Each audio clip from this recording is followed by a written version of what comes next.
So junior NTR గారు తెలుగుదేశంకి ఫేవర్‌గా ప్రచారం చేస్తున్నారు. వాళ్ళకి క్యాంపెయిన్‌లో తిరుగుతున్నారు అని ఈ మధ్య బాగా వీడియోస్ వచ్చాయి. అలాగే మనము యూట్యూబ్‌లో కూడా బాగా చూస్తున్నాం. ఇది ఎంతవరకు నిజం? ఎంతవరకు అబద్ధం? జూనియర్ ఎన్టీఆర్ గురించి చాలా సార్లు మనం కూడా చెప్పుకున్నాము. ఆయన ముందు నుంచి కూడా దూరంగా ఉంటున్నాడు రాజకీయాలకి. బట్ ఆయన్ని దూరంగా ఉంచట్లేదు రాజకీయాలు.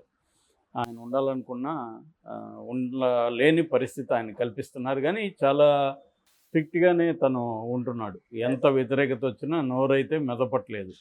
చాలా జాగ్రత్తగా ఉంటున్నాడు ఆ విషయంలో. నిజానికి అది చాలా మెచ్యూరిటీ ఉంటే గానీ సాధ్యం కాదు.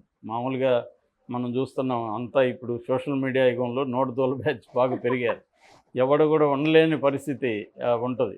ఏదో ఒక టెంప్టేషన్‌కి గురవుతాడు. యెస్. ఎక్కడో మాట్లాడి. కానీ జూనియర్ ఎన్టీఆర్ మాత్రం చాలా మెచ్యూరిటీ ఉందని చెప్పాలి. ఎంత టెంప్టేషను, ఎంత రెచ్చగొట్టినా, అతను ఎంత అవమానకరంగా అవును. మాట్లాడినా, ఎక్కడ నోరు విప్పకుండా తన పని తను చేసుకొని వెళ్తున్నాడు. తన సినిమాలు, తన కెరియరు ఇవి చేసుకొని వెళ్తున్నాడు. అయినా కూడా సోషల్ మీడియా కావచ్చు, రాజకీయాలు కావచ్చు అతన్ని వదిలిపెట్టట్లేదు. ఆ రకంగా ఆయన్ని ఫస్ట్ ఏమో చంద్రబాబు నాయుడు మళ్ళీ మెల్లగా లాగుదామని ట్రై చేశాడు. సో, సీనియర్ ఎన్టీఆర్, ఎన్టీ రామారావు సర్జైన్ సందర్భంగా ఇతన్ని ఫిక్స్ చేద్దామని చంద్రబాబు ట్రై చేశాడు. అంటే ఈయనకి ఇష్టం కాబట్టి తాత అంటే, తాత సర్జయంతికి రాకుండా ఉండలేడు. ఉంటే అభిమానుల నుంచి కూడా వ్యతిరేకత వస్తుంది అని చంద్రబాబు ఒక బ్రహ్మాండమైన వ్యూహాన్ని అయితే పన్నాడు. వచ్చినాడనుకో ఒకసారి అక్కడికి వచ్చిన తర్వాత మెల్లమెల్లగా లాగొచ్చు అనేది ప్లాన్ చేశాడు చంద్రబాబు. కానీ అది జరగలేదు.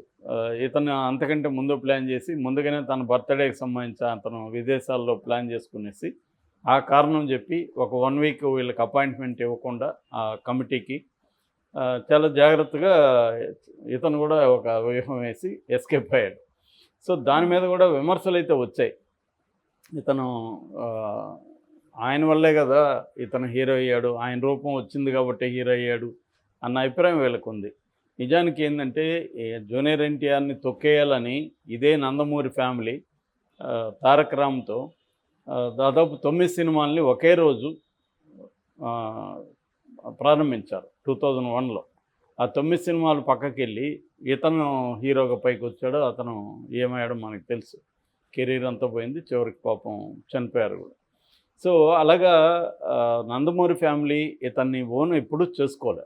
కానీ చంద్రబాబు ఏంటంటే తన రాజకీయ ప్రయోజనాల కోసం 2009లో తనని ఉపయోగించుకుందాం ఎలక్షన్లో అనేసి అప్పుడు ఏంటంటే వైఎస్ఆర్తో చాలా టఫ్గా ఉంది సిచ్యువేషన్. అందుకని ఏం చేశాడంటే జూనియర్ ఎన్టీఆర్కి తనే సంబంధం కుదిర్చాడు. తనకు దగ్గర బంధువులు నార్నే వాళ్ళ అమ్మాయిని ఇప్పించాడు. దాని తర్వాత నందమూరి ఫ్యామిలీతో కూడా ఒకటి చేశాడు. చంద్రబాబు అనుకుంటే ఎవరినైనా కలపగలడు. సో అలాగా కలిపాడు. కలిపిన తర్వాత ఈ జూనియర్ ఎన్టీఆర్‌కి కూడా ఎప్పుడైనా కూడా తన మదర్‌ని దూరం పెట్టారు, తనని దూరం పెట్టారని బాధ ఉంటుంది కదా! ఒక పెద్ద ఫ్యామిలీ కాబట్టి. తను కూడా హ్యాపీగానే ఫీల్ అయ్యాడు. వెళ్ళి ప్రచారం చేశాడు, అన్నీ చేశాడు. అప్పటికి ఇంకా లోకేష్ సీన్‌లోకి రాలేదు. అయితే అప్పుడు ఏమనుకున్నాడు జూనియర్ ఎన్టీఆర్ కూడా చంద్రబాబు తర్వాత మనమే ఉంటాము పార్టీలో, ఒక లెగసీ మనకే వస్తది అని అనుకున్నారు. అప్పట్లో అంత మెచ్యూరిటీ కూడా జూనియర్ ఎన్టీఆర్‌కి లేదు. వాళ్ళ అభిమానులు కూడా చాలామంది కాబోయే సీఎం అని తను ప్రొజెక్ట్ చేయడం ఇవన్నీ జరిగింది.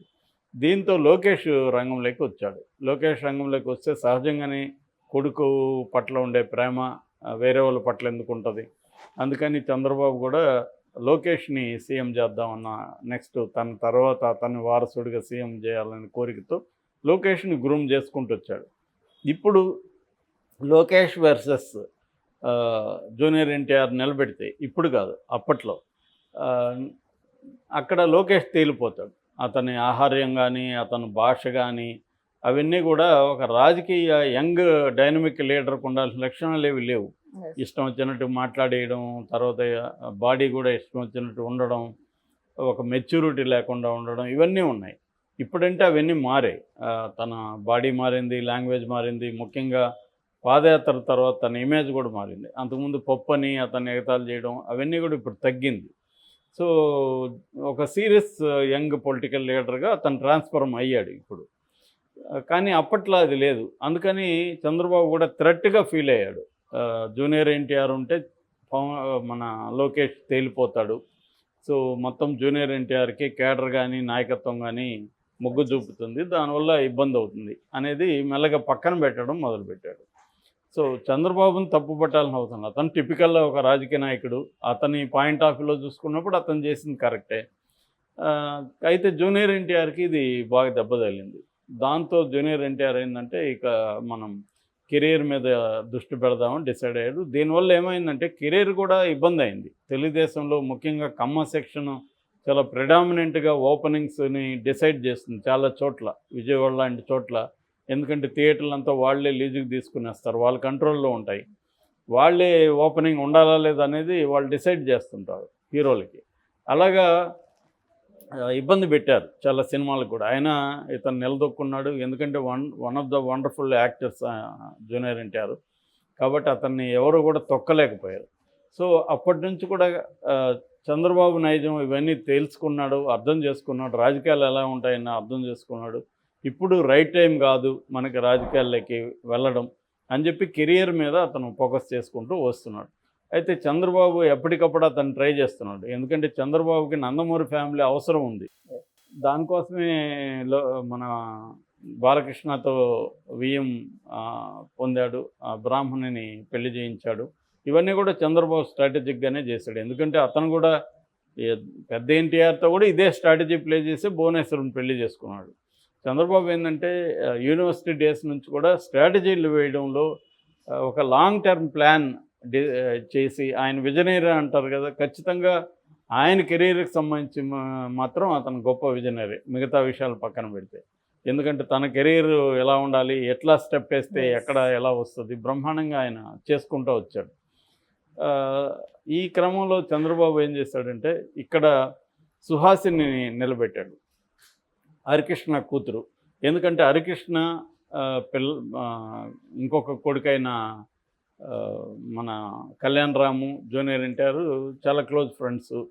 అంటే అన్నదమ్ములలాగా కాకుండా ఫ్రెండ్స్ లాగా ఉంటారు వాళ్ళు, చాలా తెగ్గగా ఉంటారు. ఒక స్టోరీ కూడా ఉంది, హరికృష్ణ చనిపోకముందు వాళ్ళిద్దరి దగ్గర ప్రమాణం చేయించుకున్నాడని, ఎప్పుడూ విడిపోకుండా ఉండాలని, ఇవన్నీ చెబుతారు. ఎందుకంటే హరికృష్ణ కూడా చంద్రబాబుతో ఇబ్బందులు పడ్డాడు, సొంత పార్టీ పెట్టుకున్నాడు, ఇవన్నీ ఉన్నాయి. సో ఈ కాంటెక్స్లో ఆమెమో ఆశపడింది రాజకీయంగా మనకి ఒక ఛాన్స్ వచ్చింది కదా అని. అప్పుడు కూడా జూనియర్ ఎన్టీఆర్ వెళ్ళలేదు ఆమెకు.